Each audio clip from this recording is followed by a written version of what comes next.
GIT की smart class में आप सभी का स्वागत है। और एक्सेल की इस क्लास में आज हम लोग पढ़ने वाले हैं स्टूडेंट डेटाबेस क्रिएट करना।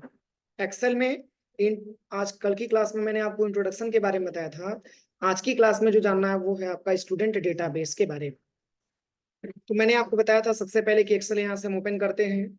ओपन करने के बाद यहाँ पे मतलब हमको सेल में ही डेटा अपना बनाना होता है। तो जैसे कि किसी भी डेटा को हम यहाँ पे बनाएंगे तो सबसे पहले क्या है कि उस मतलब उसका हेडिंग हमको देना होता है।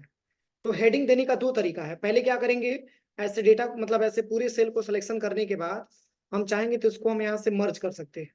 यहाँ से मर्ज करके और कुछ हेडिंग हम दे सकते हैं, जैसे कि यहाँ पर मैंने दे दिया स्टूडेंट डेटाबेस।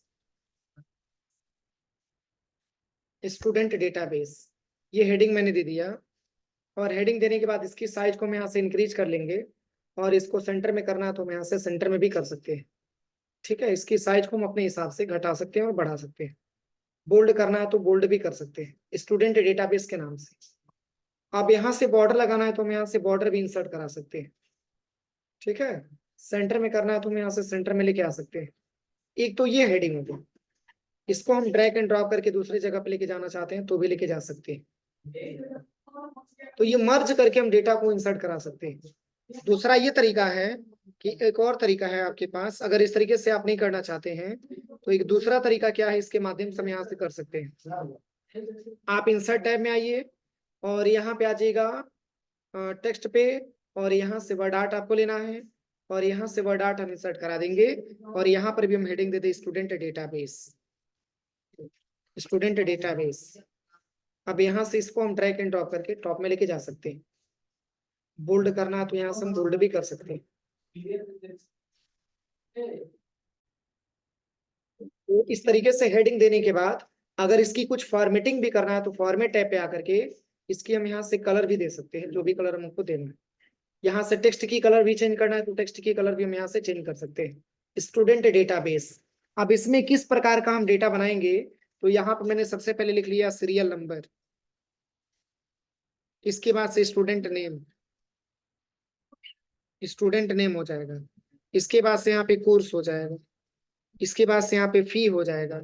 इसके बाद से यहाँ से पेड हो जाएगा। इसके बाद से यहाँ पे ड्यू हो जाएगा। फिर यहाँ पे डिस्काउंट। और फिर यहाँ पे हो जाएगा टोटल अमाउंट। अब देखिए इस तरीके से डेटा बनाना है हमको। ठीक है, अब इसमें मैंने बताया था, चलिए सबसे पहले इसकी साइज को हम थोड़ा सा इंक्रीज कर लेते हैं। इंक्रीज करने के बाद ऐसे पूरे डेटा को सिलेक्शन करके लास्ट में दो बार क्लिक करते हैं तो ये हमारा हेडिंग कुछ ऐसे एडजस्टमेंट हो जाता है। अब इसमें जितना भी डेटा हमको बनाना है उतना सबसे पहले सिलेक्शन करने के बाद यहाँ से हम टेबल इंसर्ट करा लेते हैं। यहाँ पे ऑल बॉर्डर लगा लेते हैं। अब इसी के हिसाब से हमको डेटा बनाना है। तो जैसे कि मैंने यहाँ पे सीरियल नंबर भी लिखा है, स्टूडेंट का नाम भी मैंने मेंशन किया है, इसका कोर्स भी मैंने भी लिखा है, इसका फी और पेड और डी और डिस्काउंट टोटल अमाउंट भी मैंने मेंशन किया है। तो जैसे कि यहाँ पे सीरियल नंबर में मैंने 1 लिख लिया, फिर यहाँ पे मैंने 2 लिख लिया। अब इन दोनों को सिलेक्शन करके ऐसे ड्रैग एंड ड्रॉप करेंगे तो पूरा काउंटिंग आ जाता है। ठीक है, अब यहाँ पे अगर हम बात करें सबसे पहले, तो जैसे कि इसका और भी क्या प्रयोग है, तो जैसे कि स्टूडेंट नेम यहाँ पे पूछा जा रहा है तो स्टूडेंट नेम यहाँ पे हम कुछ भर देते हैं। जैसे मैंने राम लिख लिया, श्याम हो जाएगा यहाँ पे, मनीष, जाकिर, रोहित, कमल, प्रतीक, कमलेश, आकाश। इतना नाम मैंने मेंशन कर दिया। अब जैसे कि यहाँ पे इनके कोर्स के बारे में हम बात करें तो मान के चलिए कि सबका अलग अलग कोर्स यहाँ पे दिया गया है। जैसे कि मान के चलिए कि ये राम है तो इनको ट्रिपल सी का कोर्स करना है, और ये श्याम है तो इनको डीसीए का कोर्स करना है, ये मनीष है तो इनको एडीएफए का कोर्स करना है, इनको एडीसीए का कोर्स करना है, इनको ऑफिस मैनेजमेंट का कोर्स करना है, इनको टैली सीखना है, इनको बीजी सीखना है।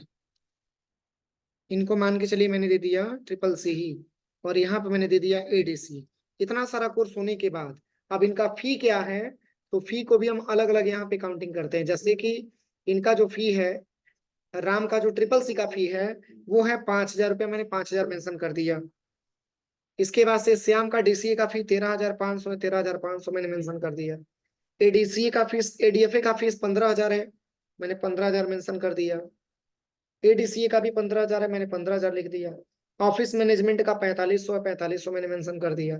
टैली का मान के चलिए 7,000, मैंने 7,000 लिख दिया। बीजी का 6,000 है, मैंने 6,000 लिख लिया। ट्रिपल सी का 5,000 लिख लिया यहाँ पे मैंने, और एडीसीए का 15,000। ये हमारा रिक्वायरमेंट है, जो फीस मैंने यहाँ पे मेंशन किया है। अब जैसे क्या होता है, स्टार्टिंग में उतना पैसा बच्चों के पास नहीं रहता है, तो 1,000, 1,500, 500 जो दे करके अपना एडमिशन करा लेते हैं। तो जैसे कि अगर हम पेड की बात करें, तो पेड तो सबका अलग अलग होता है। जैसे कि मान के चलिए राम ने ट्रिपल सी में एडमिशन लिया और इन्होंने मात्र 1,000 रुपया जमा किया, ठीक है ना। इन्होंने डीसीए कोर्स में एडमिशन लिया, मात्र 1,500 रुपया जमा किया। इन्होंने एडीएफए में एडमिशन लिया, मात्र 1,000 रुपया इन्होंने जमा किया। इन्होंने मात्र 500 जमा किया। सबका रिक्वायरमेंट अलग अलग है। इनका 4500 है, इन्होंने मात्र 500 जमा किया। इनका मात्र 500 जमा हुआ, और इनका 1,000 रुपया जमा हुआ। और इनका मान के चलिए कि 1,500 जमा हुआ, इनका 500 जमा हुआ। अब हमको निकालना है ड्यू। तो जब ड्यू निकालना होता है, तो ड्यू का मतलब होता है कि शेष अमाउंट कितना बचा हुआ है। जैसे कि स्टूडेंट का फी है 5,000 रुपया, स्टूडेंट ने जमा कर दिया 1,000 रुपया, तो शेष हमको जो निकालना होगा वही हमारा ड्यू होगा। तो ड्यू निकालने के लिए सबसे पहले इक्वल करते हैं। और एक्सेल में क्या है कि कोई भी फार्मूले हम सॉल्व करते हैं तो उसके पहले सबसे पहले हम इक्वल लगाते हैं। कोई भी फार्मूला हम लिखते हैं तो सबसे पहले इक्वल लगाते हैं। इसके बाद से हम यहाँ पे फी को सिलेक्शन करेंगे। फी को सिलेक्शन करेंगे तो यहाँ पे जी और 8 लिख करके आया है, जहां हम बता सकते हैं कि जी एक प्रकार का कॉलम है और 8 एक प्रकार का रो है। तो जो G8 है वो किस सेल का नाम है, तो हमारे फी वाले सेल का नाम है। और माइनस का सिंबल लगाएंगे और इसमें से डिस्काउंट करेंगे कितना, पैड। और पैड का लिख करके आ गया क्या, H8। G8 माइनस H8, जहां G8 बराबर हम बोल सकते हैं फी और H8 बराबर हमारा एक प्रकार का पैड। अब एंटर करेंगे तो क्या रिजल्ट आएगा, सही है कि गलत है। अरे 5,000 स्टूडेंट को जमा करना था, स्टूडेंट ने 1,000 रुपया जमा कर दिया, शेष कितना पैसा जमा करना है, 4,000। अब इसी को ड्रैग एंड ड्रॉप करेंगे तो पूरा रिस्पॉन्स आ जाता है। और एक्सेल में क्वेश्चन आती है कि जैसे कि सेलों में अगर हैज का सिंबल आता है तो उसका रीजन क्या है। तो हैज का सिंबल तब आता है जब स्पेस नहीं मिलता है, ठीक है ना। जब भी सेलों के बीच में अगर स्पेस नहीं मिलेगा तो ये हैज का सिंबल आता है। स्पेस बढ़ाने के लिए आप यहाँ पे आ जाइएगा और माउस का लेफ्ट बटन बस 2 बार प्रेस कर लेना। अब चलिए, अब बात आ रही है डिस्काउंट की। तो डिस्काउंट का मतलब क्या होता है, डिस्काउंट 2 कंडीशन में दिया जाता है।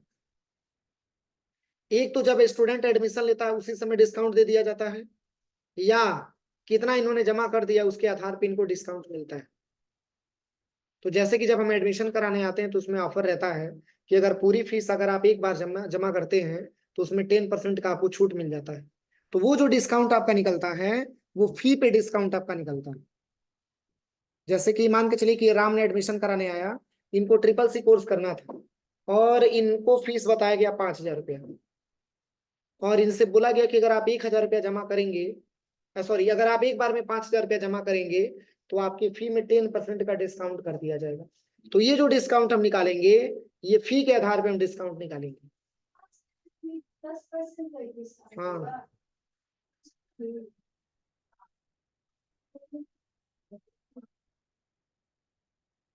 जैसे कि जो 5,000 है ना, ये टोटल फी है ना। अगर टोटल फी स्टूडेंट जमा करेगा तब इस पे डिस्काउंट देंगे। अगर एक साथ नहीं जमा करता है, अगर किस्तों में जमा करता है, तो एक इंस्टॉलमेंट इन्होंने 1,000 रुपया जमा ही कर लिया, शेष 4,000 बचा है, तो ड्यू पे भी डिस्काउंट निकाल सकते हैं। कब, अगर पेड ना किया हो तो फी पे डिस्काउंट निकलेगा, अगर पेड कर दिया हो तो ड्यू पे डिस्काउंट निकलेगा। समझ में आ रहा है ना। अरे 5,000 रुपया पाना था, जिसमें से स्टूडेंट ने 1,000 रुपया जमा कर दिया, तो अगर डिस्काउंट भी देंगे तो 4,000 पे तो डिस्काउंट देंगे, क्योंकि यही से अमाउंट इसका बचा हुआ है। तो 2 कंडीशन में हम डिस्काउंट देते हैं। अगर स्टूडेंट का फी पूरा फी पे डिस्काउंट देना चाहते हैं तो ये एडमिशन के समय दिया जाता है। एडमिशन के समय हम जो है 10% का डिस्काउंट दे सकते हैं। ऐसा रिक्वायरमेंट भी होता है कि अगर आपका 5,000 रुपया फी है, अगर आप एक बार में जमा करना चाहते हैं तो आपको 15% या 10% संस्था की तरफ से छूट कर दिया जाता है। तब छूट करने के बाद स्टूडेंट अपना पूरा फीस जमा करता है। लेकिन वही अगर स्टूडेंट ने 1,000 रुपया जमा कर दिया तो शेष जो बचता है उसको ड्यू बोलते हैं। अब इस ड्यू पे डिस्काउंट निकलता है। तो अभी फिलहाल में किस पे डिस्काउंट निकलेगा?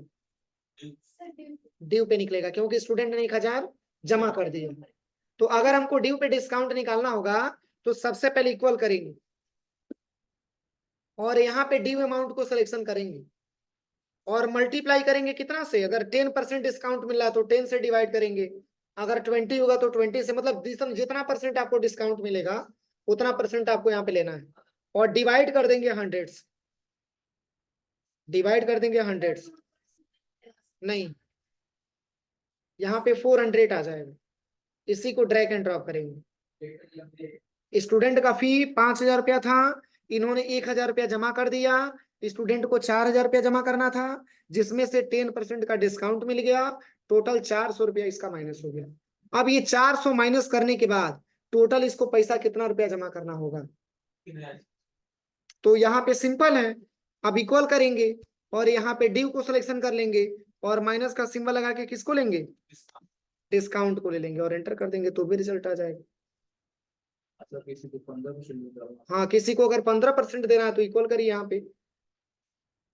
जैसे कि एडीएफए के कोर्स में अगर 15% मिला है तो इसी पे 2 बार क्लिक करेंगे और यहाँ पे 10 को हटा के 15 लिख देंगे तो भी आ जाएगा रिस्पॉन्स।